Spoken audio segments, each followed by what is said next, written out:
እናንተ ደካሞች ሸክማችሁ የከበደ ሁሉ ወደ እኔ ኑ፣ እኔም አሳርፋችኋለሁ። ቀንበሬን በላያችሁ ተሸከሙ፣ ከእኔም ተማሩ፣ እኔ የዋህ በልቤም ትሑት ነኝና ለነፍሳችሁም ዕረፍትን ታገኛላችሁ። ቀንበሬ ልዝብ ሸክሜም ቀሊል ነውና።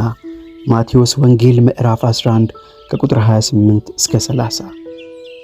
ሰላምን እተውላችኋለሁ፣ ሰላሜን እሰጣችኋለሁ።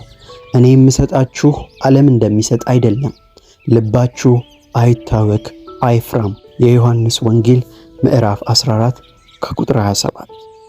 በነገር ሁሉ በጸሎትና በምልጃ ከምስጋና ጋር ልመናችሁን በእግዚአብሔር ዘንድ አስታውቁ እንጂ በምንም አትጨነቁ።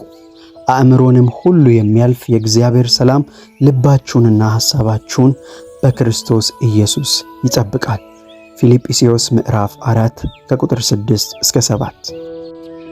እግዚአብሔር እረኛዬ ነው፣ የሚያሳጣኝም የለም። በለመለመ መስክ ያሳድረኛል፣ በዕረፍቱ ውኃ ዘንድ ይመራኛል። ነፍሴን መለሳት፣ ስለ ስሙም በጽድቅ መንገድ መራኝ። በሞት ጥላ መካከል እንኳ ብሄድ አንተ ከእኔ ጋር ነህና ክፉን አልፈራም። በትርህና ምርኩዝህ እነርሱ ያጽናኑኛል። በጠላቶቼ ፊት ገበታን አዘጋጀህልኝ፣ ራሴም በዘይት ቀባህ፣ ጽዋይም የተረፈ ነው። ቸርነትህና ምሕረትህ በሕይወቴ ዘመን ሁሉ ይከተሉኛል፣ በእግዚአብሔርም ቤት ለዘላለም እኖራለሁ። መዝሙረ ዳዊት ምዕራፍ 23። ዓይኖቼን ወደ ተራሮች አነሳው፣ ረድኤቴ ከወዴት ይመጣል?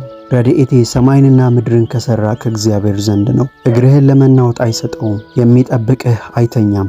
እነሆ እስራኤልን የሚጠብቅ አይተኛም አያንቀላፋምም። እግዚአብሔር ይጠብቅሃል፣ እግዚአብሔርም በቀኝ እጅህ በኩል ጥላህ ነው። ፀሐይ በቀን አያቃጥልህም፣ ጨረቃም በሌሊት። እግዚአብሔር ከክፉ ሁሉ ይጠብቅሃል፣ ነፍስህንም ይጠብቃታል። ከዛሬ ጀምሮ እስከ ዘላለም እግዚአብሔር መውጣትህንና መግባትህን ይጠብቃል። መዝሙር ምዕራፍ 121። እኔ ከአንተ ጋር ነኝና አትፍራ፣ እኔ አምላክህ ነኝና አትደንግጥ።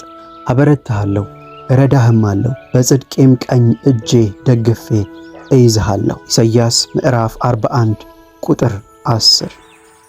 አትፍራ፣ ተቤዥቼሃለሁና በስምህም ጠርቼሃለሁ። አንተ የእኔ ነህ። በውሃ ውስጥ ባለፍ ጊዜ ከአንተ ጋር እሆናለሁ፣ በወንዞችም ውስጥ ባለፍ ጊዜ አያሰጥሙህም። በእሳት ውስጥ በሄድክ ጊዜ አትቃጠልም፣ ነበልባሉም አይፈጅህም። ኢሳይያስ ምዕራፍ 43 ከቁጥር 1 እስከ 2። እግዚአብሔር የኃይልና የፍቅር ራስንም የመግዛት መንፈስ እንጂ የፍርሃት መንፈስ አልሰጠንምና።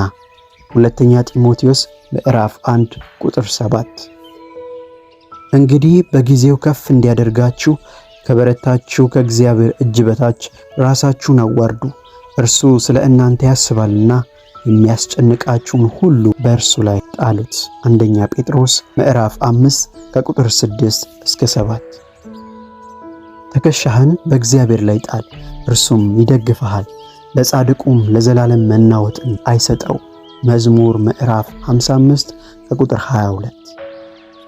ሞት ቢሆን ሕይወትም ቢሆን መላእክትም ቢሆኑ ግዛትም ቢሆን ያለውም ቢሆን የሚመጣውም ቢሆን ኃይላትም ቢሆኑ ከፍታም ቢሆን ዝቅታም ቢሆን ሌላ ፍጥረትም ቢሆን በጌታችን በክርስቶስ ኢየሱስ ካለ ከእግዚአብሔር ፍቅር ሊለየን እንዳይችል ተረድቻለሁ። ሮሜ ምዕራፍ 8 ከቁጥር 38 እስከ 39።